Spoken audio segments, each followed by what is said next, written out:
Well, that's how we start off the 6 o'clock. That should let you know that we do have a lovely day ahead weather-wise. We can't plan anything else about your day. Glad that you're up with us here on Sunrise. Looking at a beautiful shot of the downtown canal this morning. See somebody taking their morning stroll and things are nice. I feel like slightly cooler, but I feel like that's, when you say cooler in July, it sounds like a contradiction, but it was a nice little breeze out there. Yeah, you could feel the lower humidity as well. I think that's real noticeable as you step out here this morning. Thanks for waking up with us here at 6 o'clock on your Tuesday. I'm Julia, along with Julia and Matt here this morning. And yeah, so lovely day ahead is really pretty much what we can guarantee you. I think that's a good way to put it. Lovely day too, because you're back with us. Thank you. It's so great glad to be back. back. We got the weather just a little bit nicer for you. Thank on you. Your way back. Ease her back into what we saw last week. Thank you. We'll throw you into it later this week. We promise. Kidding, right? But let's talk about temperatures this morning. It's not a bad start out there. In fact, it's kind of refreshing. Farther to the north and west. Look at those low 60s from Greencastle, north all the way to Tippecanoe County. The Wildcats this morning in Kokomo. We'll take a 61 anytime in July. And when you get even farther out into some of our rural areas, we have some more upper 50s. We've had some upper 50s in parts of Crawfordsville and Logansport and Peru. So enjoy it. A little bit warmer to the south and east just because it took us a little bit longer yesterday for that front to fully clear us. But my goodness, we're running anywhere 5 to up to 11 degrees cooler this morning. It is definitely a noticeable change. Now, it won't stay cool all day long. We'll quickly warm up once the sun gets up and we get a light south wind coming back later this afternoon. We will get into the upper 80s. So it is going to get hot today, but enjoy a nice start out there this morning. It's a quiet start. It's a dry start. We may not end completely dry, though. Many of us will, but some of us won't. We're going to be watching some complexes of storms off towards our west. Now, this one is diving south and east into the Ozarks. We don't have to worry about it. However, the outflow from it could create another complex right over the Mississippi later this afternoon that could take a run towards Indiana, especially some of our western counties. I'll show you some of the rain zones of who has that best chance of rain later today. But it's a quiet start this morning, Lindsay, as folks are hitting the pavement. At least everything's dry. No weather concerns. Exactly, but we do have a couple new projects I want to let you know about. And this was going to impact downtown drivers starting yesterday at 6 o'clock. This is going to be running mainly during the overnight hours. All the way through September, we've got some lane restrictions while they do some paving operations on West Street. So this is a look at the intersection of 10th and West, where you can see we've got some cones set up. Traffic is narrowed to just one travel lane in both directions. So we'll continue to monitor some of those slowdowns, but this should reopen by the time we get into that peak morning rush hour. This is mainly going to run from 6 p.m. to 6 a.m., so things should clear out here momentarily. But this is all the way in between 11th Street and Morris Street, so running the entire length of the direct downtown area. Also, just a quick reminder, starting this Friday, July 11th, we're going to see a 60-day closure that runs through mid-September for the 465 eastbound ramp to Binford Boulevard southbound. Guys. All right, Lindsay, thank you. Well, this morning, police are investigating a fatal accident that happened on Indy's near Southwest side. And we shared this with you as it was breaking this morning as 4. This happened at Kentucky Avenue and Maywood Road. This is where police were called here, Kentucky Avenue, on reports of a woman that was hit around 3 o'clock this morning. She was rushed to the hospital, but she did not survive. Police do tell us the driver stayed at the scene and is cooperating.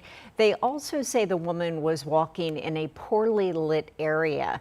Now, we are still monitoring the investigation. We'll keep you updated with the very latest. Well, right now, state police are investigating in Hancock County after a deadly shooting involving police. So this is the scene from last night. This is in Greenfield. Police tell us they were called to a home on Sedgwick Lane.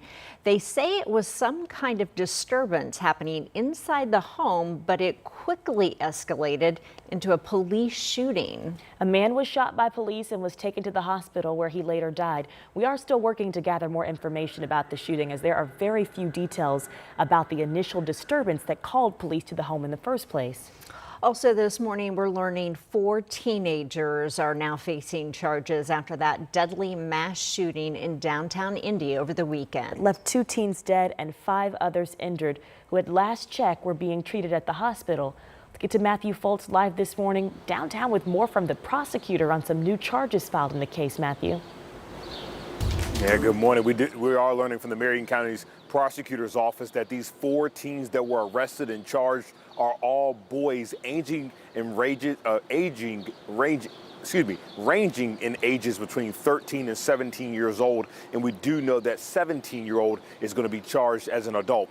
Now, it's also important to note that we're still working to learn if these teens and the charges they're facing are in connection to this mass shooting that happened in downtown Indy. Now, the prosecutor's office say that each teen is facing at least one charge for dangerously possessing a firearm. We do know that one of those teens, we're told, had a gun that was stolen. Prosecutor Ryan Mears tells 13 News that there is a huge issue right now with kids getting access to guns too easily. Now there's also the conversation on holding parents accountable with knowing whether or not their child had a gun and knowing where their child is at during the night. Take a listen. And so for us, the key is, did the parent know, or should they have known, that their child was going to have a gun?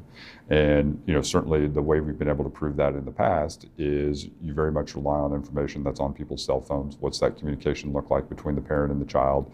And then you're also looking at social media profiles and platforms. Now, right now, the prosecutor's office as well as Metro Police say they expect more charges to be filed against more people in the coming days as they continue to investigate that mass shooting. Meanwhile, one of the other big conversations surrounding one of the possible solutions for preventing this is curfew law. So coming up at 6:30, you'll hear from one city councilor and the proposal he has at making some changes to the city's curfew law. We'll break that down coming up at 6:30. Reporting live this morning in downtown Indy, I'm Matthew Foltz, 13 News.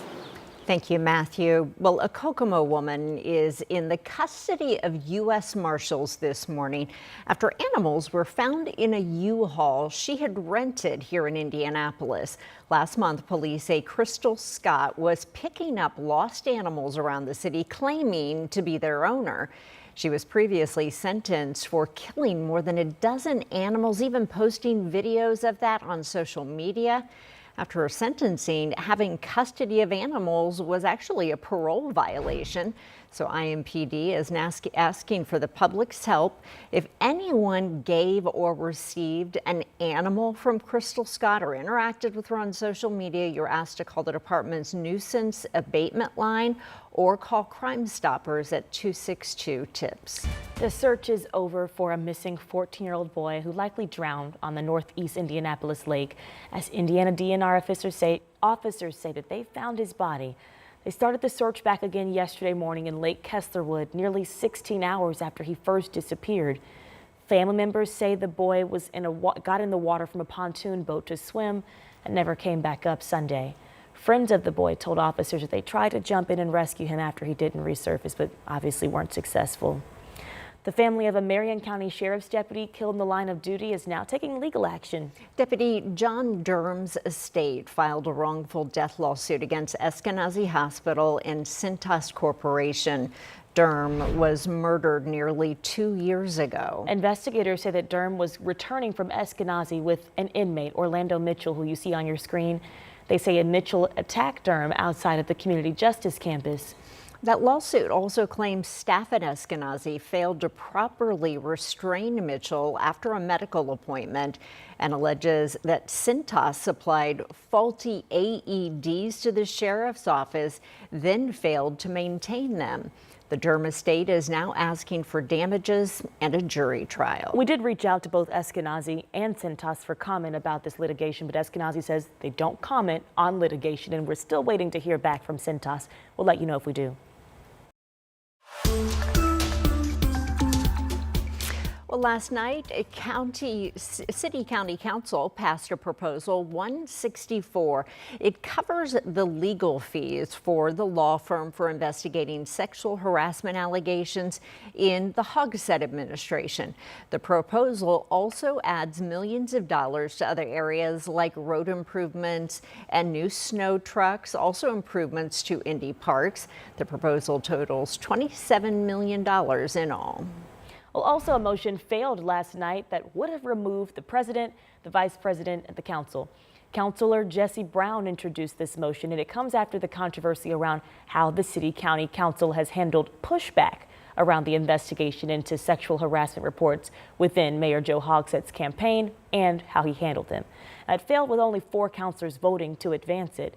Councilor Brown says he plans to keep reintroducing it. But we also learned that Councilor Krista Carlino is leaving the Democratic caucus. This is after Carlino came under internal fire when she called on the mayor to resign and for the council's president and VP to do the same. Well, that came during a meeting about the Hogsett administration investigation. After that, Carlino was reportedly voted out of the Democratic caucus.